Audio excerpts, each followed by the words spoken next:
Good morning, ladies and gentlemen. Welcome back to Injustice for All. I am your host, Britt Eskridge. I'm unchained and free, and today we're going to be talking about an interesting topic. We're going to be talking about manifestation. Okay? And I mean in a scientific regard as well as spiritual. First, before we dig into what actually manifestation is and how to apply it to your life, I'm going to give you a little background, tell you a little bit about my story, and why I know that it works and believe in the power of manifestation and how I understand just how powerful we really are as beings, and you know we there's something that I've learned, and it's that we are not at the mercy of reality. We create it ourselves. Okay.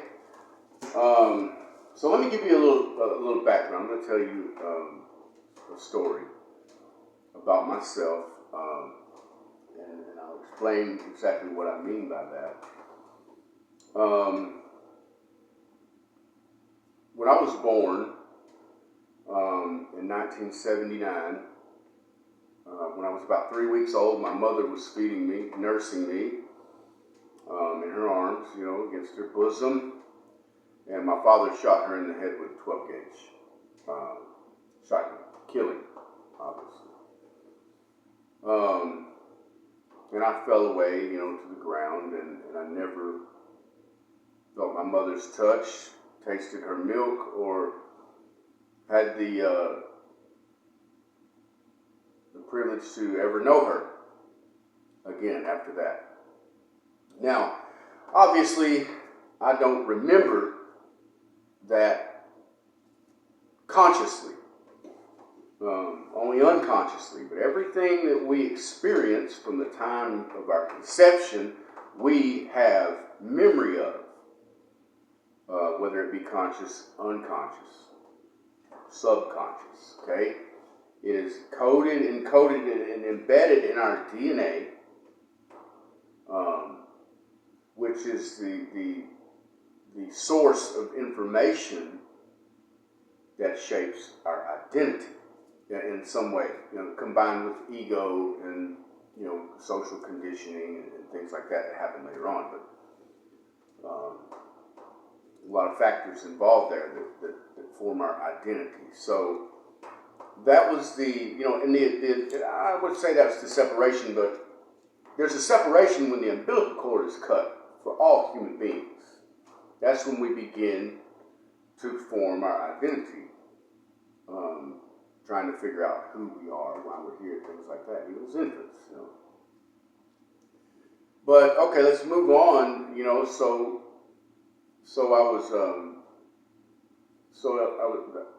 There was the absence of my biological mother after that, and her nourishment, which is very important to human beings.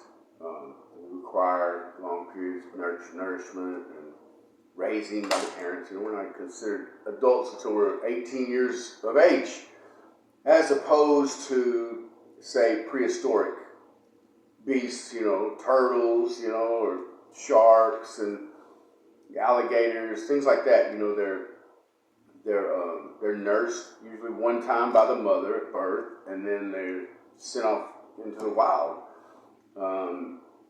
Like turtles, they lay their eggs on the beach, and then the mother leaves, abandons them, and then the turtles hatch and they all race towards the sea, and then they go their separate ways. They never know mother, father, brother, sister, or family, or anything like that. So that causes them to be, well, not them, because they're already, regressed back to their most primal instinct, but in the case of something like a human being, regress back, when I lack that nourishment. So in turn, for survival, as a defense mechanism against that separation, that abandonment, and that lack of nurturing by my biological mother. Something inside of me, scientifically, I would regress back to my most primal, primitive state of instinct for survival. That's why prehistoric beasts eat like it's their last meal. They fight to the death and they just keep moving like there's no tomorrow. They have serious abandonment issues. Think about a T-Rex, and which is what I used to be until I kind of grew up like a little wild animal until just recent years where I've acquired this knowledge and really gained a lot of insight and self-awareness as to what made me tick and my issues and mental defects and things that have affected me my entire life and have caused me to make such poor decisions and impulsive behaviors and actions that have brought me severe consequences in my life that have hindered me my entire life for success. Okay. So moving on, but I was blessed with two grandparents. It wasn't my biological, it was my dad's mother, because my father obviously went to prison after he shot my mother, but claimed it was an accident. So he only received 6 years for manslaughter, which he served 4 on. So when I was close to 5 years old, he was released from prison. Now, I was raised during that time and adopted by my grandmother, my dad's mom, and her second husband. My biological grandfather shot himself, committed suicide in front of my father when my father was a kid. So it was my father's stepdad, which wasn't my biological. He's the only grandfather I ever knew on that side, since birth. So he was my granddad. Great man, most admirable Korean War veteran, war hero. Very, very good man, hardworking man. My grandmother, great woman. Crazy, but wouldn't you? After experiencing the horrors that her first husband, my biological grandfather, put her through, and she lost my Uncle Mark when he was 16, died in a car accident, so she lost a son and lost a husband before I was ever born. So, and then she chose to take on me and my sister, my late sister, who died from a drug overdose 2 years ago. God rest her soul. I loved her so much. We were a year apart, so we were very close growing up. So moving forward, when I was around 5, my father got out of prison. And he came in and out of our lives for the next 4 years, until 1988, when he decided to commit suicide and shoot himself in the head with a .25 pistol in front of me. Because he was arguing with some girlfriend that he had met, domestic violence. So, as you can imagine, I don't care too much for domestic violence. But, as I talked about in my last, not the last, but the one before that, we were talking about Gaza, genocide and things like that, how Israel has, who were the Jews that were persecuted in the Holocaust, were starved to death, was one of the main causes of death during that time. Horrific atrocities befell those people. And I feel for them so bad. That's just heartbreaking and horrific. I've seen many documentaries. I've studied that in depth. And for them to turn around and do that to the Palestinian people themselves is profound. Because I mentioned in that podcast that we become what we despise the most. What we hate the most is what we normally become. Or another way to say this is we become what we cannot forgive. Because obviously you can't, if you something you hate the most is probably the thing that you can't forgive. I mean, that's why you hate it. You haven't forgiven. When you forgive, you stop hating. Truly forgive. You stop hating. You may not want to be around that person, you know what I'm saying? You may not want to give them another. It doesn't mean you got to give them another chance to ruin your life or fuck you over, you know. But you can forgive without being vulnerable again to more harm from a source. You understand? Okay, the forgiveness starts here. It's for your own good, you know. Not necessarily, I forgive them. Now they get a pass and they can do whatever the fuck they want to me again. That's not what forgiveness means. It means you stop harboring hate and resentment. Okay? And resentment means you just keep on going and you can't let it go. Resentment, the word resentment, we talked about this in mind. Ment is the Latin root word for mind, like establishment, government, you know, govern your mind, things like that. Resentment is something, in that root word, is something that keeps coming back, over and over. You keep reliving something, you know, comes back around. It's constantly coming back up. So, you know, it's something that you keep on and it keeps coming back to mind. You can't let it go. That's a resentment. And obviously it's associated with trauma, anger,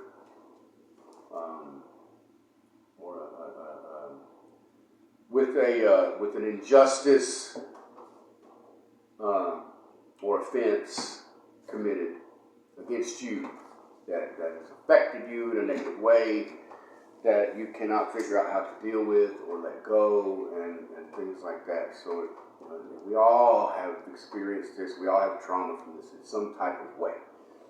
So after my dad shot himself, I mean, I'm sure my mother had something to do with the way I acted, and, you know, the way I was forming my identity. I didn't understand, you know, the stories of why, you know, I mean, because growing up as a kid, you don't understand. What do you mean? What happened to my mom? Why do I have two dads? My granddad and my dad, and then where is he? Why does he just pop up every now and then? He's so much, you know, I don't understand. I just didn't understand. I didn't get it. And after he shot himself, and I witnessed that, suicide, he didn't even look back at me. I don't think he remembered I was there, but that affected me.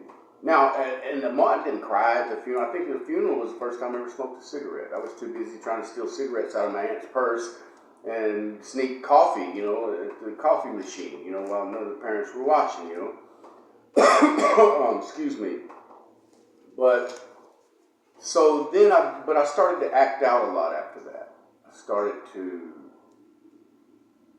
seek attention in a lot of ways because I felt very, very uncomfortable and awkward in the world around the people around. I didn't feel like other kids. They all had parents, played football with them, this and that, you know, and I didn't have parents, and I didn't understand why, and what's wrong with me, what did I do, and, you know, my grandparents were there, but, you got to work, and they were just older, the generational gap there, you know, was so big that they didn't understand, you know, I wasn't getting educated on on things that a younger generation would educate their kids on, you know, like most of the kids that I grew up with, you know, their parents were hip and cool and whatever, you know, my grandparents didn't understand a damn thing.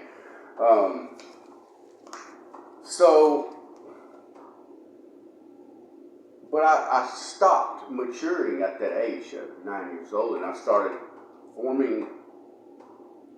cultivating a persona, an identity, a mask to protect myself because I was terrified. I realized that things just aren't all these other kids, no, things are not like you say. My life is not like y'all's life. These fucking things will. Your parents are going to live forever and about an invincible dad and all this kind of shit. Bullshit. But I thought, well, maybe they are. Maybe it's just mine. Maybe it's just me. That I'm the only person person that's experiencing these things. I was certainly the only person in my community that was experiencing such horrors. That I'm aware of. In a small town and things like that. So, I stopped maturing at that age and I started spending all the time. I grew up in my head, right? It was a big imagination. When if I was the kid, if you gave me the cake and told me I could fly, then you better watch out. Because I really believed I could fly. I tried all kinds of shit. I was reckless, okay? And so I started seeking a lot of attention and everything. But I was a small kid. I didn't hit a growth spurt. I'm 6'4", 235 pounds now. But back then I was the smallest kid in my class. I didn't hit a growth spurt until much later, around into my senior year in high school. So I was a late bloomer. But my sister was a year older than me, so I tried to hang around all the older kids and things like that all the time. And I got picked on a lot. Because I've been in martial arts since I was a child, and I was very good in martial arts, but I just didn't have the balls. Well, I just didn't really understand. I was a very tender, sensitive, emotional child. I'm a Cancer, if that tells any of you ladies anything, I'm very sensitive. My beautiful girlfriend Gina can attest to this, that I'm an emotional basket case, but I was very sensitive, so I didn't get when other kids fight. You remember two men get in a fight, one guy hits one and the other one hits him back, and oh, you hit me, they get all mad. I wasn't like that. I bet I said it a million times. I didn't understand when some kid would hit me or punch me and pick on me. I just remember thinking, I didn't do nothing. I didn't do nothing. Why are you fucking hitting me? I didn't do nothing. I bet I said it a billion times. And because I never understood why. I didn't get it. It hurt my feelings because I didn't understand. I was just so confused. Like, why are you hurting me? Why are you hitting me? I didn't do nothing. I just wanted to be your friend, or I wanted to play with y'all. I wanted to just get on the merry-go-round too, or the monkey bars and follow you guys there. Why'd you knock me off, man? I didn't do nothing. I'm just trying to be accepted. And I just didn't get it. Why anybody would want to hurt anybody that didn't fucking do nothing. It didn't make any sense to me. So I didn't get it. And I didn't do anything about it because I was afraid. I just didn't have an anger. I wasn't mad at you. I was confused. That was what I felt. And I was so full of that confusion. But as time went on, experiencing the embarrassment and the shame of being humiliated in front of people, getting picked on, beat up, and crying, and why I didn't do nothing, and everybody else laughing like, oh, you pussy, and it just wasn't. And girls aren't attracted to that, they wanted the jock and the tough guy, these bullies, which I hate. So I started to harbor this resentment, this hatred, and for the world. Everybody was like that. The teachers, they favored the bullies because that was their star football player, and the same math teacher was the defensive back coach, or the head coach, taught this class. All the small town, bullshit ass fucking cliques of people who don't give a shit about somebody who's different or odd or awkward or troubled and things like that. They just looked at it like that you've done something wrong. And that is so important. For all you parents out there listening, I want you to understand this. It is so important to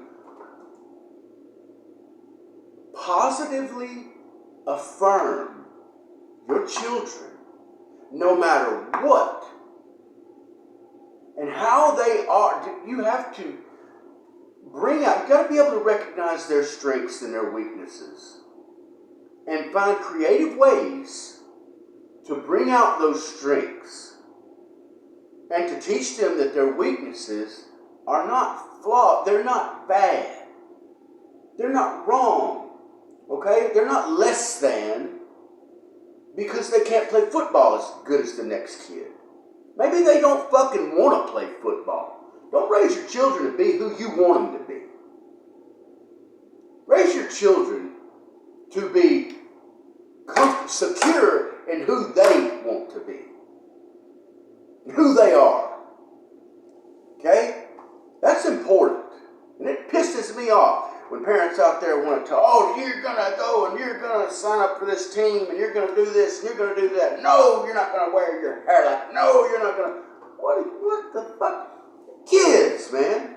Leave the kids alone and let them play. Let them have fun. Let them enjoy themselves. And you will really start to see the creativity and artistic abilities blossom in these children if you just provide them with support and love and creativity.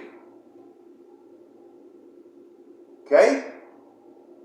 That's very, very, very important. I think it's almost lost. I don't know, somebody's coming back. You know, we got a lot of people who who progressed in this field, you know, in this area in society, I believe. There's a lot more progressive, moderate minds out there who understand that a lot of these old traditions are detrimental to our children's growth and their personalities, okay? But,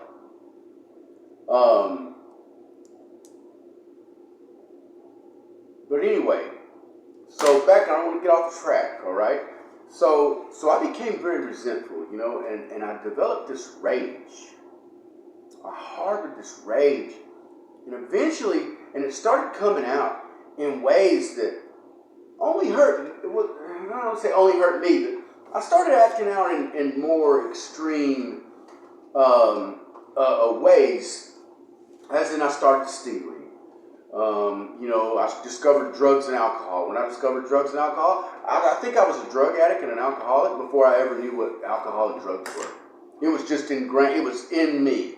It was part of me. It was my family history. It was in my blood, you know, in my DNA. I mean, it was just, oh, wow. When I first smoked my first joint, when I first got that first buzz, I was like, I am home. Finally, I'm comfortable in my own skin. You know what I mean? Finally, I am somebody. You know, when all the kids were to school dance, I couldn't dance. I'm scared. Oh, hey, we go out here and have a few beers. Shit, I'm back in there like John Travolta. You know what I'm saying? And felt great. You know, I had no inhibitions, no insecurities. You know, I felt like part of the crowd. My peers that I wanted to be accepted by. Okay, so I sought that. I wanted it all the time. I was so uncomfortable in my own skin, and that gave me my release, my escape. You know, that made my nuts drop. You know, that gave me courage. You know, to go and to talk to a girl and things like that. Because I was very, very insecure. You know, I had terrible abandonment issues and fear of rejection and. You know, I really wanted to be, and I was just like a chameleon because I wanted to be accepted so bad by wherever I was, by the peers, you know, or that they were over here, the football players. Well, and I acted like I was a football. You know, I wanted to try to embody the jock persona, whatever it was. You know, where it was. I don't want too much to be jock, but I tried. Yeah, I played football. I got ran over like a like a possum, you know, in the road, But you know, to hear me tell it, you know, and anybody asking, no, I was a badass, you know, like, yeah, split in and cornerback and made all this other stuff. Yeah, shit. You know, but anyway, because I thought that's what people wanted to hear, that's what people wanted, that's what people liked, was the person that was good at that kind of shit, the person that excelled at these things, you know, so I had to, But I could never find anything that I was good at or excelled at except getting in fucking trouble. So I pursued that career naturally, which led me it led me into a horror movie. My life was a horror movie, years to come after that. So, but I harbored this resentment, and I ended up being just filled with rage. Started lashing out, anger. And then when I reached, I went to juvenile hall a couple of years, and I learned how to fight. I didn't realize that I could fight. I realized I could fight. Very. By God, I could fight. And then I saw the reaction that I got from people around me, my peers, after I would win a fight. Because I would just bring out so much rage, but it was controlled because of my martial arts background and I just stopped caring. I didn't care about myself. Not that I wasn't good at self-defense. I just went in crazy. I don't know. It was something I was just naturally good at. When I crossed that threshold into bravery and courage and without hesitation,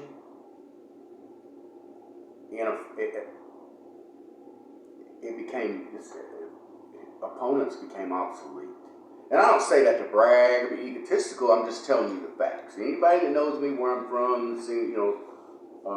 knows that to be a fact.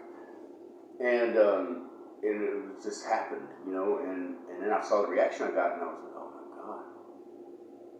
So I started headhunting. Boom, dude, it didn't matter. I wanted people to fear me after that. I wanted that reaction from everyone because it made me feel important. It made me feel like somebody. I wanted you to be on your toes when I came around. I wanted you to talk to me with respect. I wanted you to tone down your voice when I came around. Things like that. I wanted to be in control. And so I started my campaign to achieve that through violence, intimidation, manipulation, dominance, control. Because I couldn't control myself. I suspect that's why I never had any self-control, was because I was too busy trying to control everything else around me and everyone else by any means necessary. But then I started seeing, after I whooped a couple of asses, hey, Britt, you want to come to our party with us? Hey, Britt, you want to go riding around? You want to go get some girls with us? Now, girls didn't too much care for, I was good looking. But that didn't matter because I was a loose cannon. I was too wild. That was a turnoff. They were looking for man to be stable with and, to work and provide and have a family with and shit. I was the polar opposite. I was the guy who was going to, end up in prison for the rest of his life for some robbery or some crazy shit, or died, but somebody's going to kill him. Something like that. So, time goes on, I joined a gang. I got into the gang mentality. I was looking for just to be accepted still for a family of like-minded people, which led me to a gang because I was such a fucking idiot, knucklehead, thug, criminal, which, believe me, I am not speaking on that as if I'm proud of it. I'm very, I'm not very, I've done a lot of things I'm not proud of, that I'm ashamed of. I've hurt a lot of people, I was a loser. I was a piece of shit for a long time. I was very selfish. Was probably my main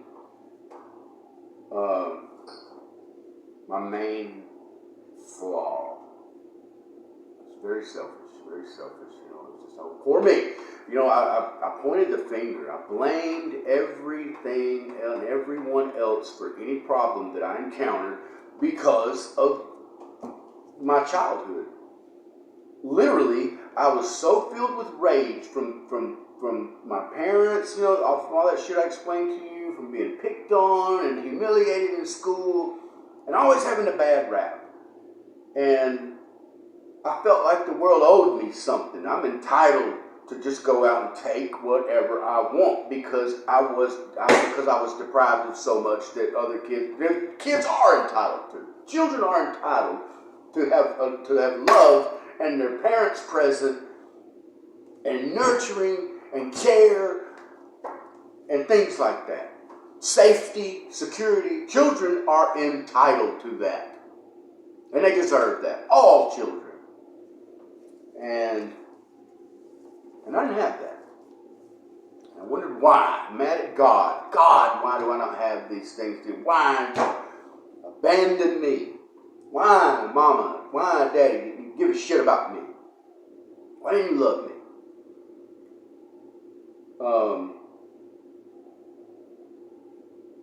But it caused me to be this monster. But not really to be a monster.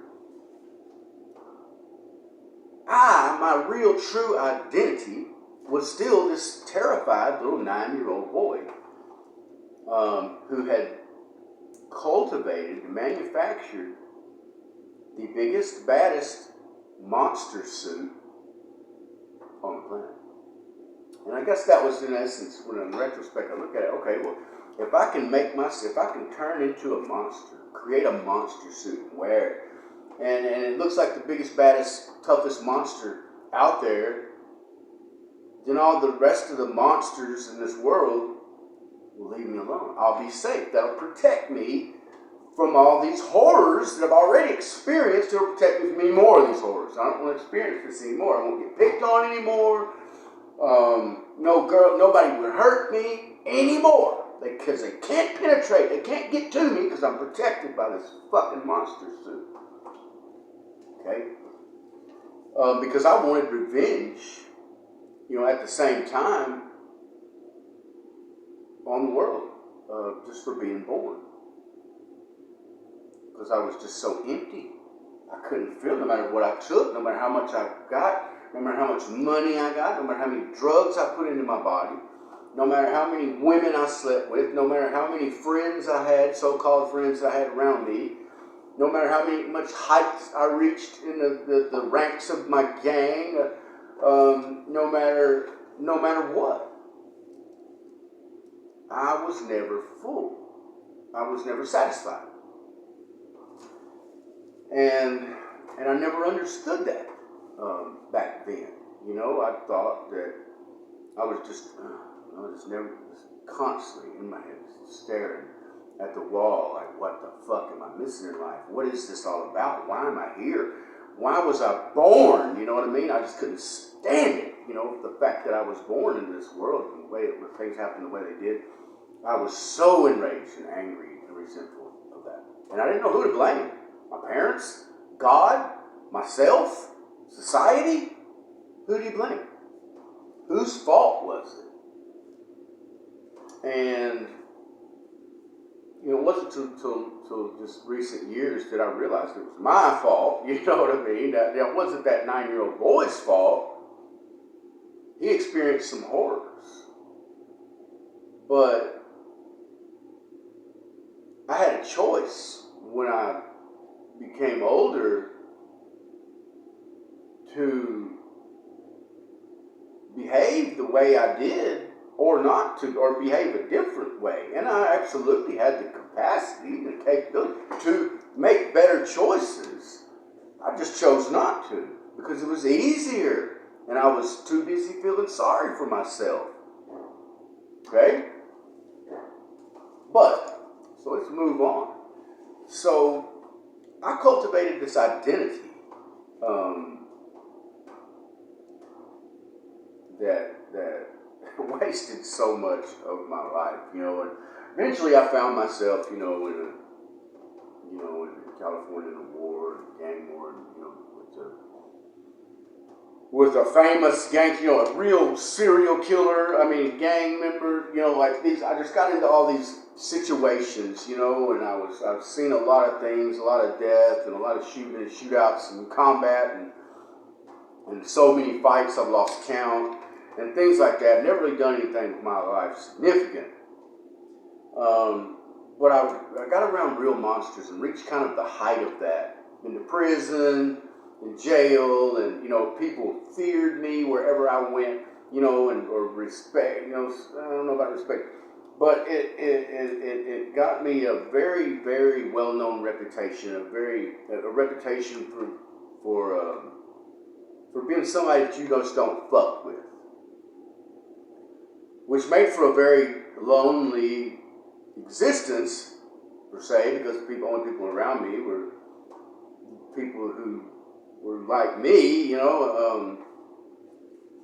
but the ones that did come around that were good people who recognized the good still deep inside of me, I didn't want those fucking people around because I was so ashamed, I don't want to get into all that. Well, then you strip all this mask, but no, you see right through me. I can't have that. No, because I'm an imposter. But I found myself in a situation a few years ago, it's like, wow, this is too much. Like this death and this, I don't want to be, what the fuck? I'm in the middle of Los Angeles in a gang war. Thinking, what? I came from Lawrence County, Tennessee, growing up with this little kid playing on a farm, running around. Why did I want this for my life? And I was like, oh my God, I got to do something about this, because when you reach the height of that lifestyle, it's not pretty. There's no joy in that. The kilos of dope and the murder and all this bullshit that these rap artists glorify and all this shit, shooting each other and selling it, and all this hustling and jewelry and 19 watches and fucking money, talking to their money like on a phone and shit. That is the dumbest fucking shit that I've ever seen in my fucking life. That is the polar opposite of true success as a fucking human being. And integrity. And inner quality. None of that shit matters. Because essentially life is like a monopoly game. Acquisition. They teach you, go around this way, get all, what's the name of the game? Get acquire every fucking thing on that board. Park Place, boardwalk, the hotels, this and that. You don't, try not to go to jail, and all this kind of shit. You go around, you pass go, you get $200 like your tax income, and you take everybody, you wheel and deal with all this manipulative bullshit tactics, and when you take the last opponent's last dollar in defeat, what happens? The main fucking lesson of the entire game, everybody seems to forget, and it's lost on them. It all goes back in the box. Okay? It all goes back in the box. All goes back in the box. Players come, players go. They sit down at the same table with the same game, exchange the same money, acquire the same properties, and bullshit, material shit, and then it all goes back in the fucking box. And then another set of players get up, they sit there and they compete and squabble and fight and toil, compete over the same shit. None of it's ever yours. And that's bullshit. And so to glorify all this money and jewelry and material shit is disgusting. Like these preachers and stuff, it's got these billions of dollars. You're worshiping a golden calf. It's not God. God doesn't need money. God doesn't bless you according to how much money you have. God doesn't need your money. God don't give a shit about money. That's not what makes you wealthy when it comes to the eyes of God. Spiritual wealth. That's the only thing you're taking with you is your spiritual pocketbook. Not the hundreds and the blue faces and the bullshit. Okay? So that creates our identity. So there's a little bit about my identity. So eventually, I stripped off that monster suit, and I'm standing there, this little naked, scared little boy. Oh, God. But then I got in a situation but I decided I'm going to walk a righteous path from now on. I'm going to be a fucking man, no matter what it takes and how humbling it is, how embarrassing it may be to admit all of these things and my flaws and my faults and my addictions and my crimes and these things like that. No matter what, I'm going to overcome. I'm going to face it, and I'm going to be a fucking man. And I did. And it was the most liberating, fulfilling, humbling, extraordinary experience. It's a continual experience that I've ever imagined. Never even comprehended the amount of joy and inner peace and things like that I would experience if I just got honest with myself and the world and faced my demons and combat my addictions, drugs and alcohol. I laid all that down to walk away and work a program, something, to try anything. I was at the point where I came in a bloody pulp to a drug and rehabilitation program that I went through that has enabled me to succeed today, in my sobriety and my walk through life. But I submitted to it. I submitted to a different way. I had to rewire my brain. I had to figure out who my identity was. Now, that little boy, well, that little boy's still in there. Now he has a bodyguard. So that's one plus that I got out of the past. That little boy, don't get it twisted, the bodyguard might have been a little kid the whole time. But the bodyguard was definitely very real. And he's still here. But I'm just really a big kid, because of that I still just want to play. Inside is little monkey bars, a little play set, on the outside is gang tats and fucking muscles and whatever. But it reminds me of what I've been through and where I came from, which keeps me humble. So I don't regret it. I'm very grateful for those things that I went through. All the horrors, everything that I experienced, because it enabled me to be an extraordinary man today, to be able to bring this message of hope to the world and anybody listening. If I help one person by taking the time to share this story with anybody, then I've accomplished something. I've achieved something great. Not many people know what it means. What does it really mean to save a life? Running and grabbing somebody out of the fire, okay, yeah, but really save a life, What if that person you saved from the fire just goes on to be a crackhead and robs some lady down the fucking street and shoots some innocent person?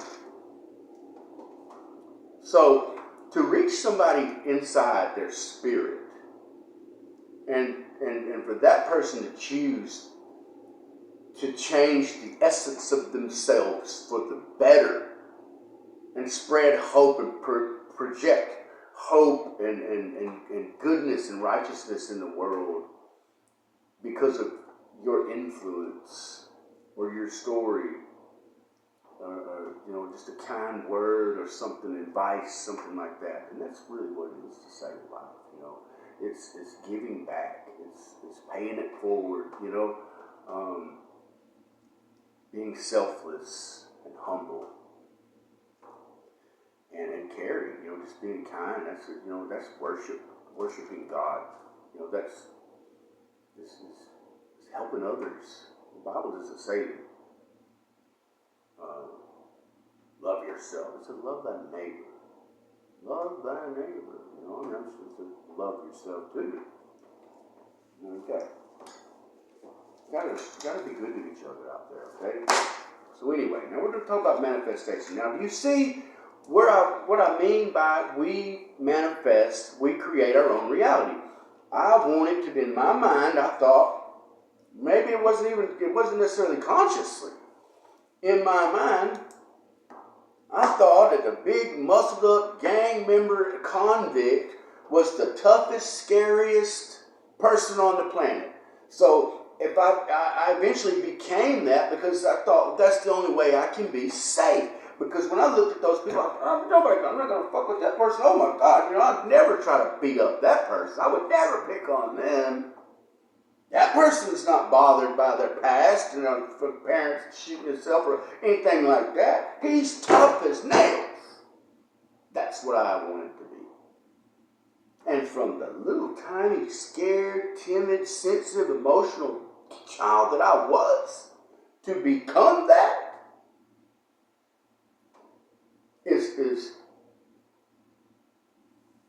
is nothing short of I don't want to say divine, but it definitely, how did I would have thought that, I don't know. It was just it's incomprehensible to me to think, to see the manifestation of the way my life turned out, in that regard, and the things I've been able to accomplish, just not really wanting it, but just being it, feeling like that. And that's important about manifestations. Now we're going to get into some scientifics of this. Now this is really important. This is where you start paying attention. I hope you're still tuned in. Okay? The quantum realm is where it starts. It's not physical, okay? Manifesting what you become. Not just what you want, okay? Manifestation, and we don't get what we want, we get who we are being, okay? Manifestation isn't wishful thinking. It's a vibrational alignment. Your external reality is a reflection of your internal identity, which is built from your beliefs, self-concept, and energetic state, okay? Now, let me explain this. First of all, in the quantum realm, there is no separation. Like when I was separated from my mother, we're all separated with the umbilical cord during birth. Okay, that's a separation. There is no separation in the quantum field. The quantum field being subatomic particles that we can't see or touch, The conscious, the unconscious, the consciousness is quantum realm. How we think, what thoughts come from. Your heart beats, you don't know what the fuck makes it beat, do you? It's energy. All right? So, in the quantum realm, there's no separation. There's no matter, nothing physical or material. That's all in the three-dimensional reality. It's all energy, frequency, vibration, information, consciousness, and thought. There's an invisible field of energy, okay? Did you know that Einstein said that the invisible energy field is the sole governing agency of a particle? It's not the particle that controls the particle, but the energy field surrounding the particle that is controlling the particle, okay? So if I can change information in the energy field, then I can affect the particle matter. Okay, all right. Like a magnet, it's the solid, that magnet, the energy field around it, that's the power. Otherwise, it's just a worthless, useless chunk of matter without magnetic energy. And it can't stick to shit, can't repel shit, can't pick up, worthless, can't be a speaker. Electromagnetic energy does all kinds of shit. Protects the earth, it causes it to spin, that's essentially the essence of life as we know it. Okay? So, in an atom, which is what we're all made of, an atom is actually 99.99999% energy and information. Okay? There's nothing physical or material there, except 0.00001% of matter or material. All right? So the probability of us seeing the true reality is 0. We are only seeing a small spectrum of frequency, the rainbow, which is visible light bouncing off the most stable form of energy called matter, giving us this hologram or this illusion of separation. So if there was a way to create from the field instead of from matter, moving closer to source, and create from a place of wholeness instead of separation, we can create our own reality. We can manifest. We can. Okay? I have to be able to get to the field first. Okay? But if where you place your attention is where your energy is focused, then that's the starting point. All right? We are energy beings. Nobody. What makes your heart beat?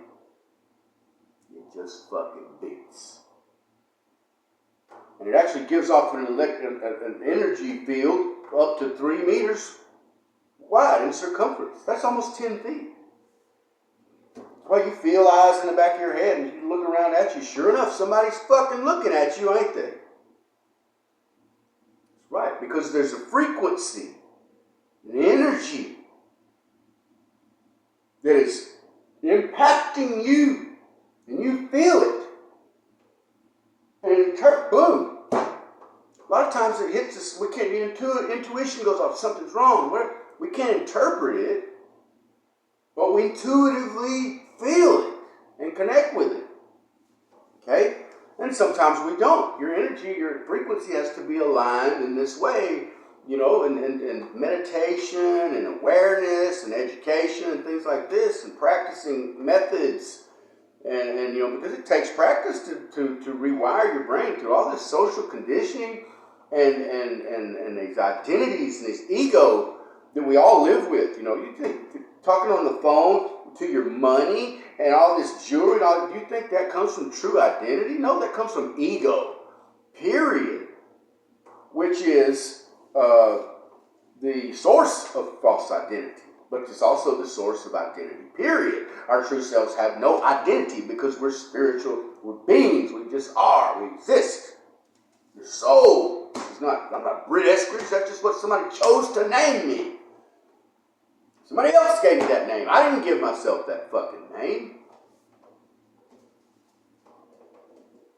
Anyway, when you want to manifest something, you have to know how to do it properly, okay? Like I said. And it's not, okay, we'll say like this. It's not, there's the law of attraction that exists first, okay? You attract what you put out, all right? So, this is important. It's not, when you're saying the words, I want to manifest something, so you want money. You don't say, I want this, or I need this. You're using the wrong language. Because to say that you want something, or need something, or desire something, that suggests a lack of that something. And the law of attraction states that that's what you will receive back. That's what the universe is going to give you, is that lack of. So you're never going to attain those things that you want and need and desire if you're constantly projecting that you don't have it. You have to say, I have, I am, I got this. Then the law of attraction states, then it will bless you with abundance of those things. The brain cannot recognize, did you know, the difference in thinking of an event happening or that event actually happening. That's why let's say you sit there and you close your eyes and you think about one of your loved ones dying. You're going to start, emotion's going to rise in you. you start, oh my God, if you spend too much time on it, you're going to be distraught. As if you're right there at the fucking funeral, like they're really, but they're just fine. They're next to the outside mowing the grass. Because your brain can't differentiate from the event and the thought. Because the brain doesn't know. Okay? Same with the law of attraction, with what? I'm a successful businessman. And I go out here and say, I am a successful businessman. And I start walking around hanging out with successful businessmen and moving and behaving like I'm a successful businessman. Then all those opportunities and those things that befall a successful businessman are going to start coming to me, into my life. If I go out here and I say, I'm a fucking crackhead, and I go hang out 100 crackheads, then what's going to happen? I'm going to be a crackhead fucking loser. And that's what's starting to start coming into my life and befalling me. Jail, addiction, poverty. Get it? But you can't just sit back and, oh man, I want this, I want that, and envy and covet and wish upon a star. Okay?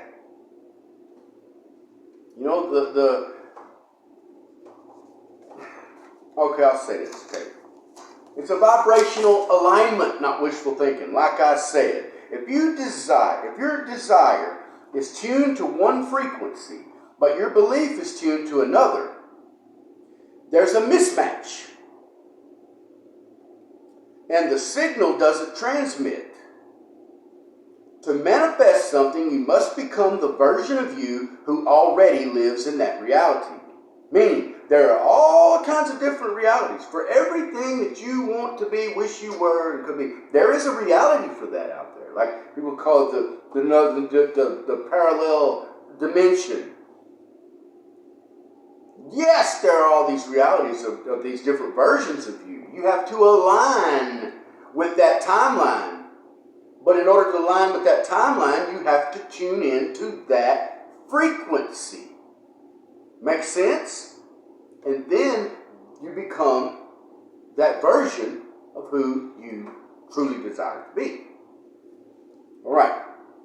So that means believing it's possible, emotionally embodying it now, and taking aligned action that supports it. Let me read that again. Okay. To manifest something, you must become the version of you who already lives in that reality. That means believing it's possible, emotionally embodying it now, and taking aligned action that supports it. Okay. Desire, belief, identity, aligned action. That's manifested reality. Okay? So I want to stay sober is your desire. Okay? Or I want to feel loved in relationships. Well, then I believe I am loved. Your aligned belief is I believe I am lovable and capable of healthy connection. Your identity embodied is I communicate with vulnerability and trust. The result is you attract or grow a fulfilling relationship. I want financial freedom. Your aligned beliefs will be, I believe I can create value and receive abundance. I believe that I can receive this abundance. I believe. The identity embodied, I manage money wisely and I take empowered risks. The result, money flows with purpose and structure. And if you don't fucking believe me, apply these methods to your life and see if it doesn't apply. Every time that I believed in something and that I believed I could do something, I accomplished it. In spades. Exceptionally. I want a job I love. Well, I believe I deserve meaningful work. I apply, speak, and act like someone already in purpose. And then you magnetize the right opportunity. When you pray for change, God created disruption. But we all too often get too distracted by the disruption and we miss the what? the opportunity. God doesn't change us. He presents an opportunity to change. You just have to recognize it. You have to understand it. You have to be looking for it. Okay? How manifestation really works? Your thoughts spark emotion. Your emotions set your frequency. Your frequency attracts similar energy, vibration. Your actions reinforce your identity. So if you want to change your life, you don't force the outcome. You shift the internal program. You want to be loved in your words and actions. You want abundance? Feel abundant before the money even arrives. You want health? Think, act, and feel like someone who values wellness. Okay? These are all very, very, very important things. All right? And the emotional frequency that we're going to talk about. That's very, very important because we're all emotional beings, you know? And, okay, so the Hawkins scale of emotional frequency measures how emotions carry a vibration that affects our body, thoughts, and behaviors. Lower emotions like shame, guilt, fear, and anger vibrate at a lower frequency and are often linked to survival states. Higher emotions like love, gratitude, joy, and peace vibrate higher and help regulate our nervous system, improve mental health, and support recovery. Every emotion we feel carries energy, and we can learn to shift this energy by becoming more aware of our internal world. Okay, now what that's talking about there is there's the higher consciousness and there's the lower consciousness, okay? There's your higher self and your lower self.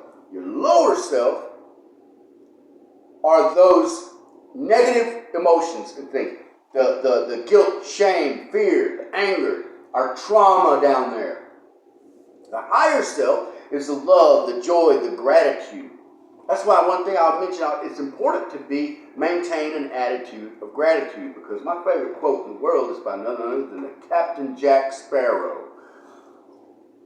The problem is not the problem. The problem is your attitude about the problem.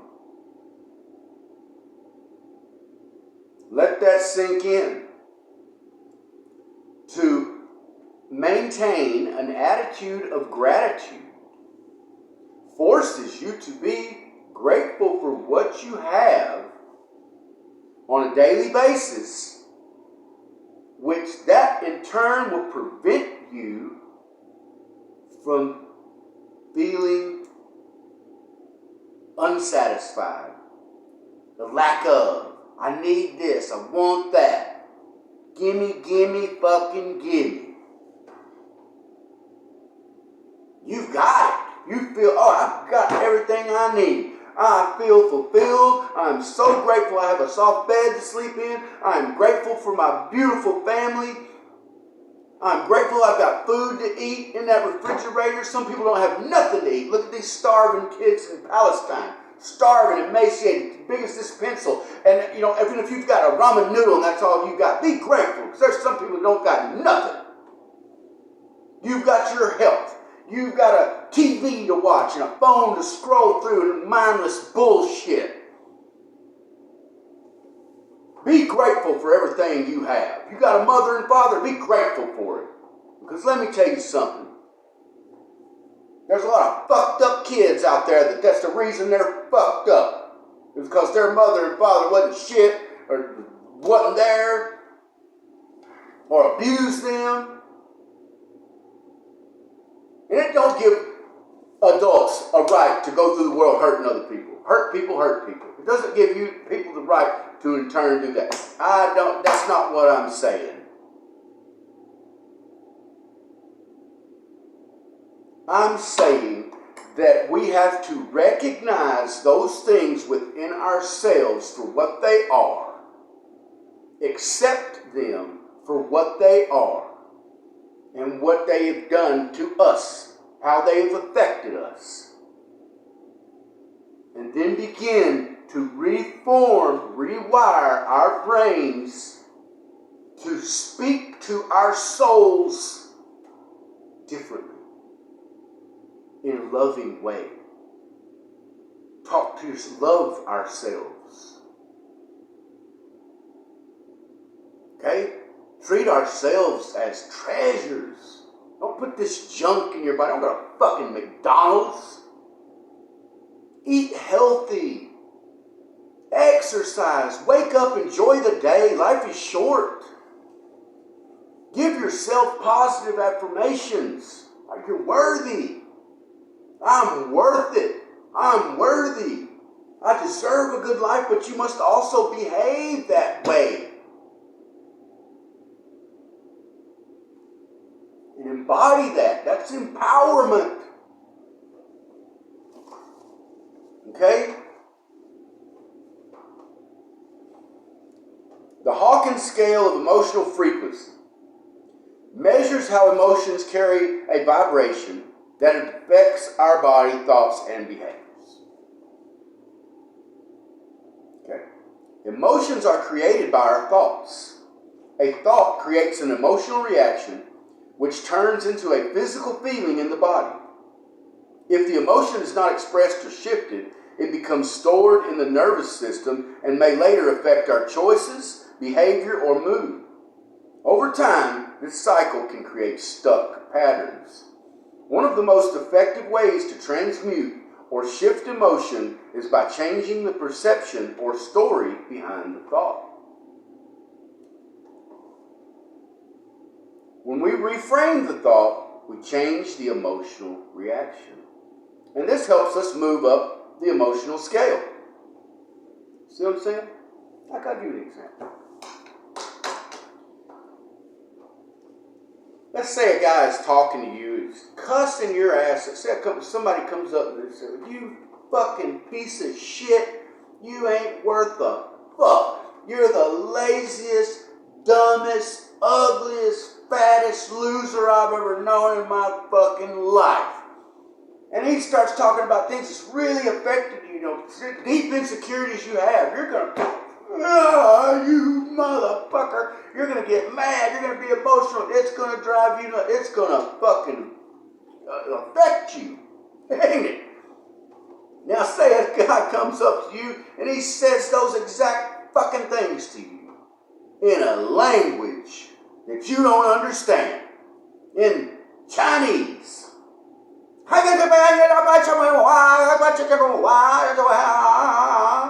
Tells you all your failures and fuck-ups and flaws. You're going to be going, what's this guy talking about? No, sir, we just want to order some rangoons. You know what I'm saying? It's not going to bother you in the least. This person is absolutely telling you that. Okay. All right.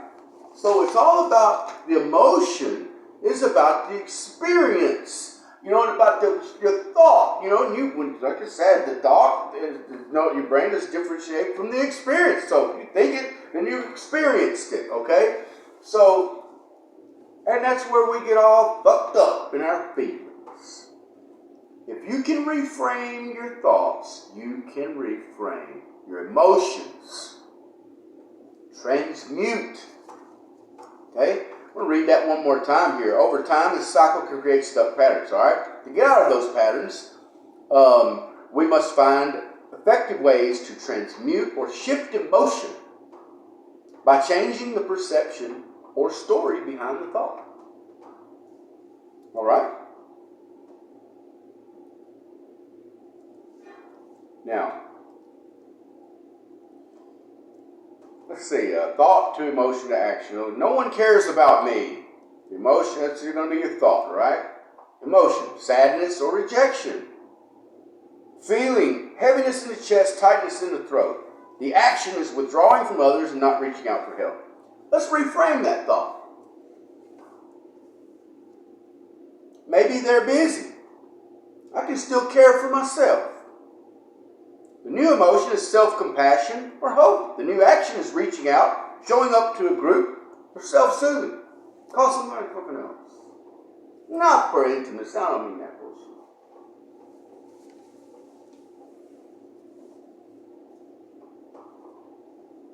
Don't give up. Don't abandon yourself because of an uncomfortable. Growth is uncomfortable. When you do something you do not want to do, you behave in it. See, all about this rewiring your brain. All this shit's going to be uncomfortable. It takes work. You have to get up every day and actually apply these things to your life. You have to get up and write a gratitude list. And really, really fucking focus on the things that you're grateful for. And thank God for them. If you don't believe in God, be grateful for them anyway because you got them. And things will start to turn around. You will start to feel more hopeful. You apply these techniques of manifestation. You start embodying that person you want to be. And you will eventually become that person. You'll see that it start happening rapidly. There's no measuring stick on manifestation or success. It comes fast. You know, and I'm not saying it in all aspects of life. Now, some things take time. It takes time to align on the right frequency. It takes practice with these methods and application constantly. But the more you do something, and if you don't, nobody wants to do this shit. I don't want to get the fuck up and write a gratitude list and sit there and focus and meditate and go through all these uncomfortable, awkward exercises. I don't want to do that.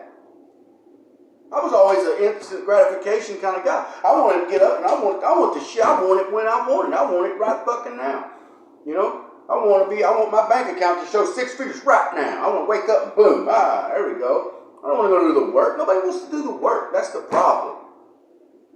That's why nothing changes. Because nothing changes. When you change your daily habits in positive, effective ways, your life will change in a positive, effective way. Okay? It will affect your life in a positive way. Alright? So, and there's a thing in your brain called limbic friction. Limbic friction is chemical. Limbic friction, it happens when you do something you don't want to do. Now, every time you do something that's uncomfortable that you don't want to do, that goes against the grain, goes against your laziness or your happy or whatever, your already established habits, which are 99% of the time bad for you.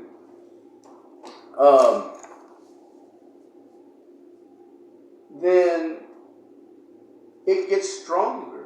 You get stronger. It becomes easier and easier. Limbic friction strengthens the area of the mind that's committing to those exercises, those new habits you're trying to form. And after 21 days or so, you something doing over and over and over constantly of a habit that's formed.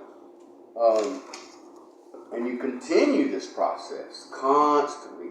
Eventually, it'll become a routine. Caring for yourself every day will be routine. It will be your new habit. Instead of waking up every morning and taking a drink for me, I wake up and I pray. I write a gratitude list. I tell my girlfriend, good morning, baby. I love you. I make coffee, a breakfast. I exercise, whether I want to or not. When I don't feel like doing it, that's when I commit. That's when I make sure that I do it. Because that's when it really counts. That's when the limbic friction is the strongest. How good habits are formed. Okay? Now,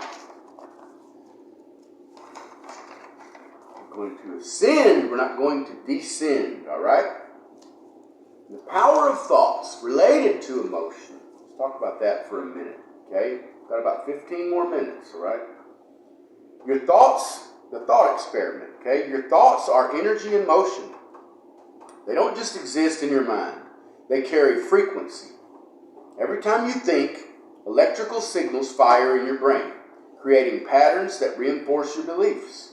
emotions, and behaviors. As mentioned in previous pages, frequency is what shapes our reality. Think about it. When you're stuck in repetitive negative thoughts, you feel drained, frustrated, or overwhelmed. But when your mind is focused on possibility, excitement, or gratitude, you physically feel lighter and more energized. This isn't just emotional, it's neurological. Your brain waves literally shift based on the type of thoughts you engage in the most. Let me read that one more time. Your brain waves literally shift based on the type of thoughts you engage in the most. What are you thinking about all day? About what you don't got? About how it should, could have been? About who fucked you over? About who's doing what on TikTok or Facebook? No, come on. No wonder you're not getting anywhere in life. Because you're not focused on your life. Focused on everybody else's or how everybody else perceives you. Fuck all that.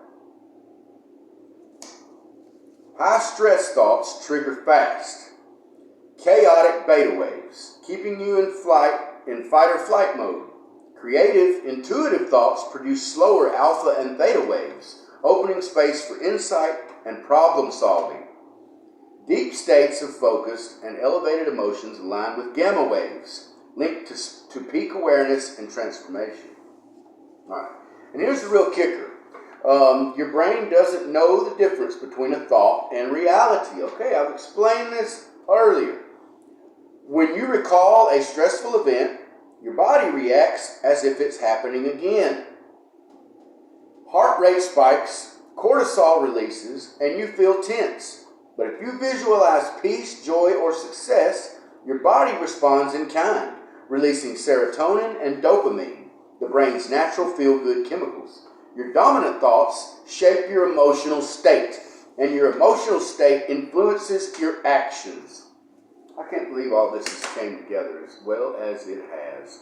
I just had went and grabbed a couple of random papers, wrote a few things down from my own knowledge.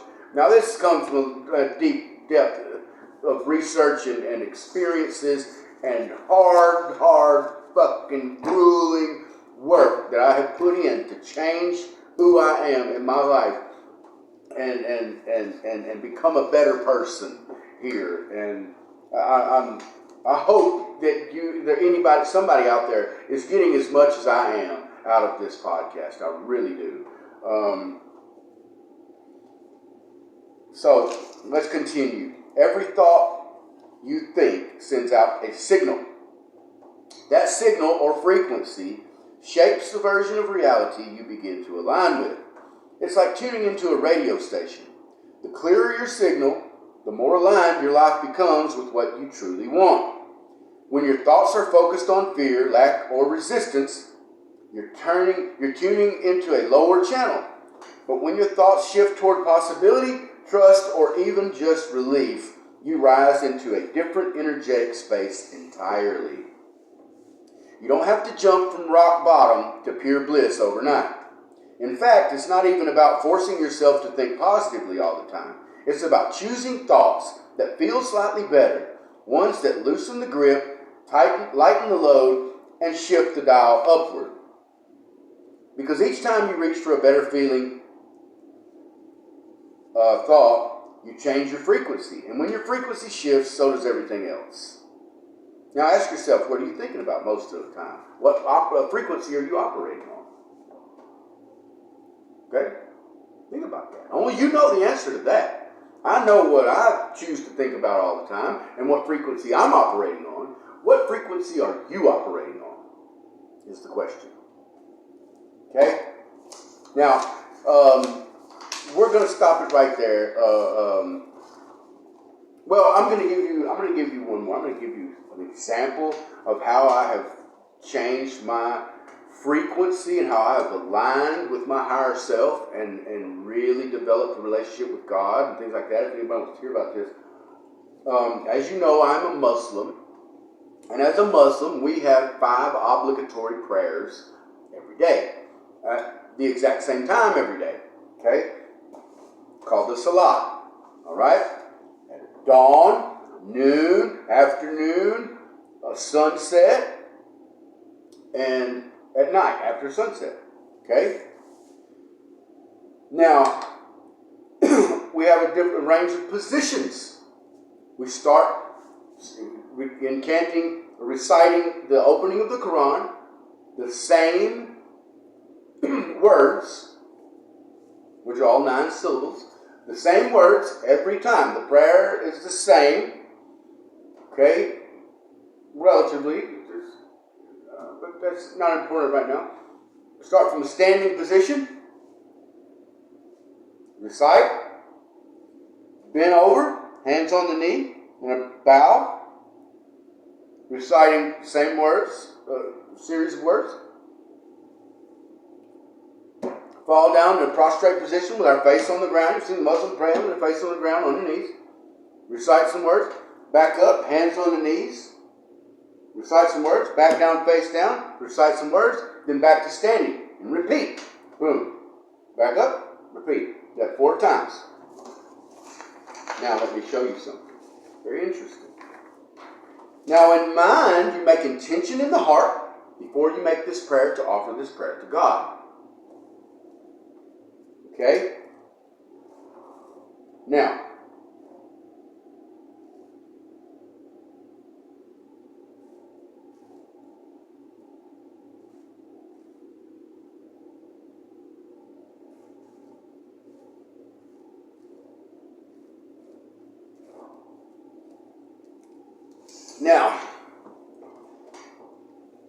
every day at the exact same time. Okay, now I want you to picture. This is a TV screen.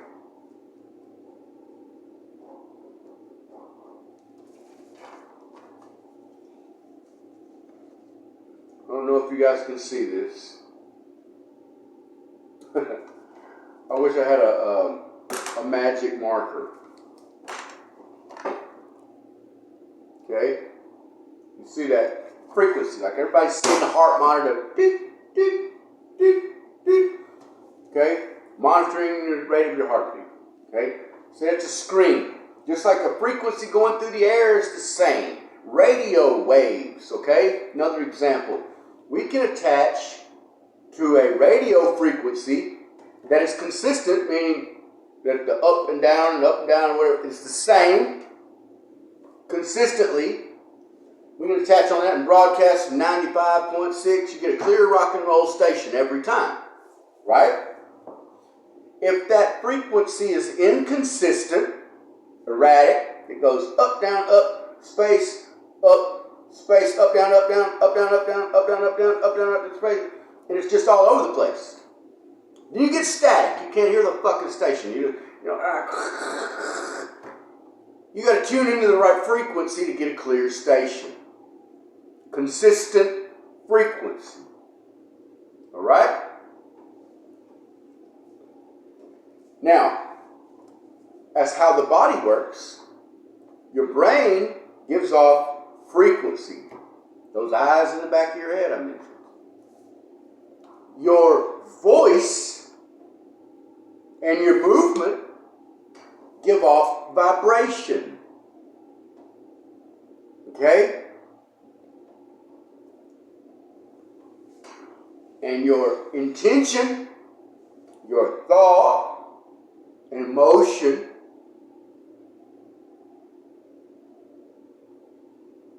dictate this frequency, the frequency you seek to align with, and the vibration you give off. Okay, now let's say, now you are the person on that screen. This is what being a Muslim means for me. Now, remember how I explained how the prayer works? Every single day at the same time, I go up, halfway down, up, down, up, halfway down, space, noon, up, halfway down, up, down, noon, space. I exercise and practice with the same intention, seeking God every single day at the exact same time, through the exact same motions, giving off the exact same vibrations and the exact same frequency every day. Boom. Consistently. Over a time, this consistent pattern of frequency and vibration aligning with God, my communication becomes clearer and clearer and clearer. I get no static. So now I can tune in and I can hear God's voice clearly. I can discern God's voice from my own, from that whisperer of evil who withdraws after his whisper, leaving you wondering where that thought come from. Should I do that? Should I not? It eliminated my impulsive behaviors, my doubts, my static. So I can think clearly. And I can communicate with God on a spiritual level, on a clear, understanding level. Because I'm consistently giving off the same frequency, the same vibration. Because I've established regular prayer. That's why it says establish regular prayer in the Quran. It's a spiritual conditioning exercise to communicate with God clearly and receive instructions.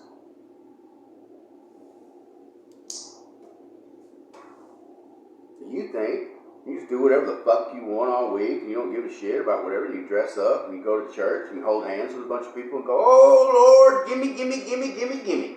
Let's take a shit on your front porch. Take our load from us. Woo-wee!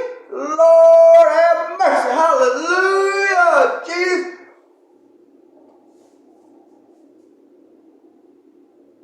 You think he's up there going, oh, yeah, yep. Hell yeah, thanks for coming. Put some money in that plate for me. And you're good. Sure dress nice. You look the part. That's all I care about. You drove by 10 homeless people and didn't give them a fucking nickel. You know, look, I'm not going to get into that. My feelings about shit like the hypocrisy and things like that. Misconceptions. You know, but we've been, like I said, the belief. The belief. We went over that. Your belief shapes your reality. Your belief. If you're believing in some false shit, you're going to have false positives, false results. One more thing. False self. Unmasking who you really are. Before we even realize it, our identities start taking shape. From birth to around age 7, our brains operate primarily in theta state, a deeply impressionable, almost hypnotic state where we absorb everything around us as absolute truth. During this time, we're not just learning how to walk, talk, and navigate the world. We're forming the foundation of who we believe we are. Every interaction, approval or rejection, every spoken or unspoken message from parents, teachers, and society gets coded into our subconscious as this is reality. This is where attachment and belief systems are born. As children, we adapt to our environment to feel safe, loved, and accepted. If we grew up in a space where love felt conditional, where we had to behave a certain way to be praised, silence our emotions to avoid conflict, or achieve to be valued, we started constructing an identity based on survival rather than authenticity.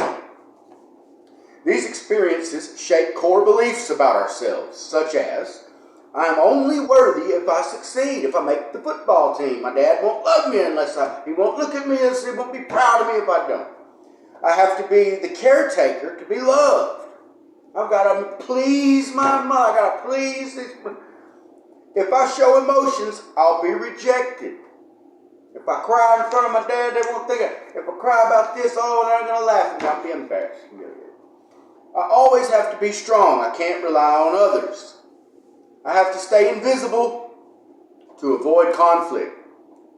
All these things are detrimental. As I mentioned in the first, it's funny that we just come to this, so I just read that. When I mentioned in the beginning about how important it is to positively affirm your children. Okay? And not force them, not make them compete for your love or have to chase it for you to praise them or to make them feel worthy or to be proud of them. So important, people. Here's the truth. Most of what you believe about yourself isn't actually true. It's a mask. The roles you've played, the identities you've clung to, that monster suit, the ways you've shaped yourself to fit expectations, they were survival strategies, not your true essence. Real transformation doesn't just come from changing thoughts or behaviors. It comes from undoing the conditioning that made you forget who you really are. Enlightenment and self-discovery aren't about becoming someone new. They're about peeling back the layers and returning to the person you were before the world told you who to be.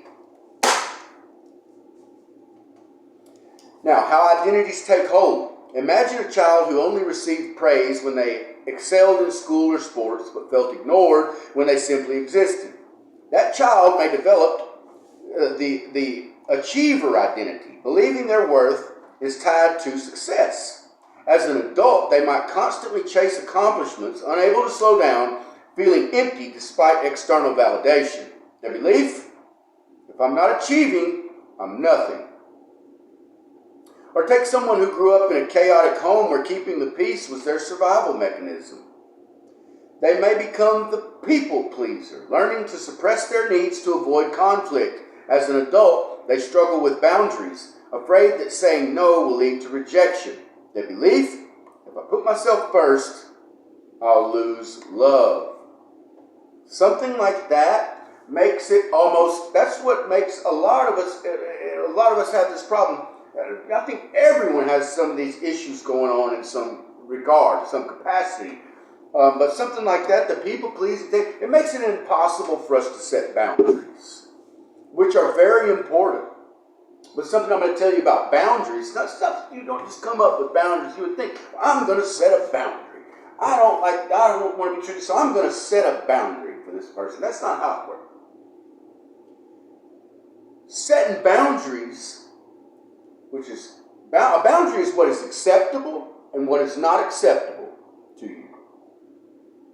We're conditioned to believe that things are acceptable and they're not acceptable. Some of us may feel differently, but we allow that in our life because that's common and that's the norm. Okay? But it affects us. It causes resentment. Boundaries being crossed constantly and we don't do anything about it. It's because, they're not the problem, they're in the wrong. It's not the disrespect that affects you that is the problem. It's your attachment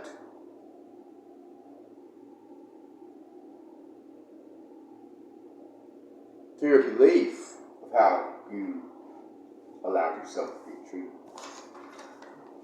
You expect to be your attachments, okay? How you expected to be treated. Oh, I wanted this person to treat me like this, and now they don't.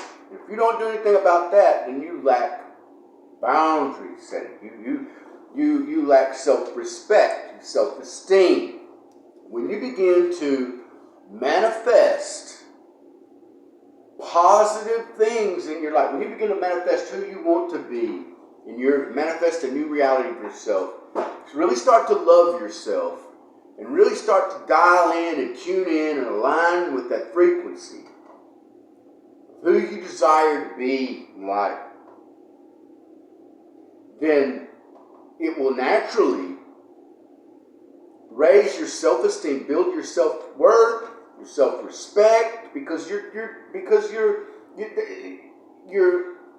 loving it. You're doing good things for yourself. You're caring for yourself now. Okay? And you're making you see progress. And the progress is your apology to yourself. That's your forgiveness to yourself. Okay, well, you're not still doing the same. You're not still doing the same old bullshit behavior. You're not still going out here and destroying your body, doing drugs and alcohol. You're not in a relationship where someone's cheating and fucking you over and lying to you and all this kind of stuff. No, you're treating yourself good. Like you would want someone else to treat you. You treat yourself that way. Think about that. You know, if a friend come up to you and he said, "Oh my God, I'm so down and depressed and I need help, and what are you going to do?" Oh, how would you respond? You care about that person with compassion. Hey, okay, man, what do you need? Talk to me, man. Yeah, let me help you. How can I help you? You want to talk? You want to go hang out? Oh man, let's go out. Let's go to the beach. Have some fun or something. Now think about when it's you having that problem. When you're down and out in depressed. Do you respond to yourself the same way? You go, hey, man, I'm going to go to the beach. I'm going to have a good time. I'm not going to feel... No, look at Britt. What about... How, man, you okay, buddy? Let's go exercise. Let's get up. Let's change this. Get out of this funk. What am I grateful for? What do I got? Don't have. Then you'll see your whole life begin to change for the better. I promise you. Promise you. How we treat ourselves. And then, when you start treating yourself with respect and love and care, and you start developing some worth, and yes, boundaries will naturally manifest themselves. You don't have to say, I'm setting a boundary with you. Who the fuck says, no, you don't talk about that. It's not good. What the fuck is this guy? Idiot. Who's this creep? Setting a boundary. Weird. What is it? No. Law of attraction. You'll start attracting people who respect those boundaries. Naturally. Law of attraction. If you want to attract positive things in your life, you have to be a positive thing. You want to attract whatever you want to attract. I've already said it a million times. You get the point. Okay? Now, that's all that's all we're going to discuss today. It's already been an hour and a half. Thank you for listening. If anyone is still tuned in to this podcast, inspire up there, that is my goal. I hope that I've reached somebody. If you're still listening and watching, I appreciate your support. You can hit the subscribe button below in the link. Please join my channel. Please subscribe to this channel for more provocative discussions, educational podcasts, and you know, I do some political stuff. I do some personal progress thing, some motivational, inspirational things, some current affairs. I do a little bit of everything. Sometimes it's like joking, sometimes we have some fun with it, and sometimes we get deep. We dig deep into the depths of the soul and the consciousness to really figure out what the fuck's really going on. Because we don't have a lot of time here on this earth. So I encourage each and every one of you to pay attention. Okay? To your thoughts. You have to remember, you are not your thoughts. Learn to separate yourself. You are the observer only of your thoughts. Okay? Don't be the reactor of your thoughts. Don't react. Be still. Be calm. Think about things. Observe. Process. Then respond. Don't ever react. Reaction comes from the ego, from the emotionally charged ego. Every time we choose to keep our mouth shut when we're disrespected, to wait, to let something go, forgive, that's an ego death, which limits friction. It creates a stronger